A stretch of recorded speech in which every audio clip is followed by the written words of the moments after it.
we like to follow up our demos of the influence marketing platform with a personalized landing page. You can see we have some custom variables for things like first name, what we heard, and if we scroll down, there are also some custom variables for pricing. But right here, we have what's called a content variable. You can use variable content blocks for anything. Other products that your prospect might be interested in, more information about a specific feature that is important to them, contact information for their sales rep, or any other information that may be specific to certain individuals. Since the influence marketing platform has several integration options, we chose to use content blocks to provide more information about whichever one we're recommending to our prospect. Let's take a look at how this is done.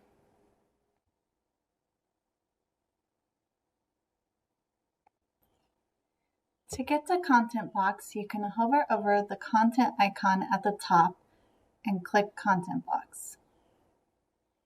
To create a new content block, you'll click right here and then enter a title. In some cases, you will use the title to identify the content block when adding it to an email or a landing page. You'll compose a content block much the same way you would an email, minus the drag and drop editor. There are options to add images, YouTube videos, links, etc. There are also templates that you can choose from right here.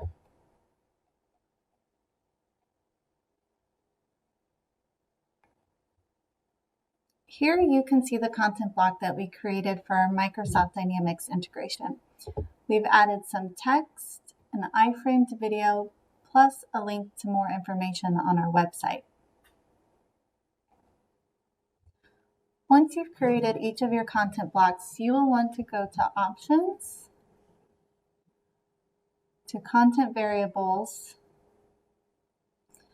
and then add it as a content field. You can see that we have our platform integration block saved as number 5. Once you know which content variable your content blocks are assigned to, you can add it to your landing page the same way you would any variable, but as content and its number.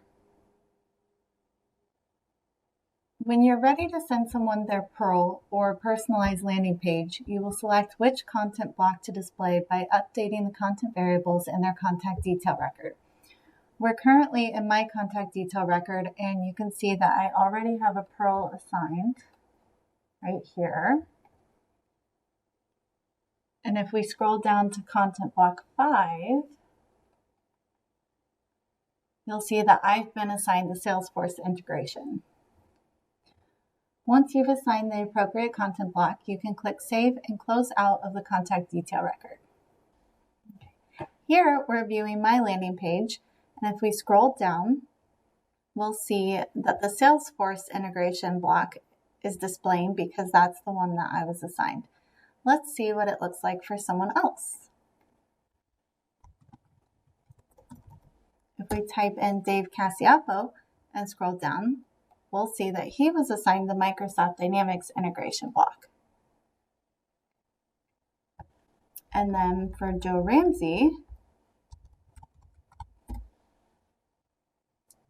he gets more information about the Influence API. And for Natalie Jackson, she's going to be learning more about Zapier. As you can see, personalized landing pages are a great tool to use in your sales process, and content variables are a quick and easy way to add value and highlight different features or options that might be of interest to your prospect.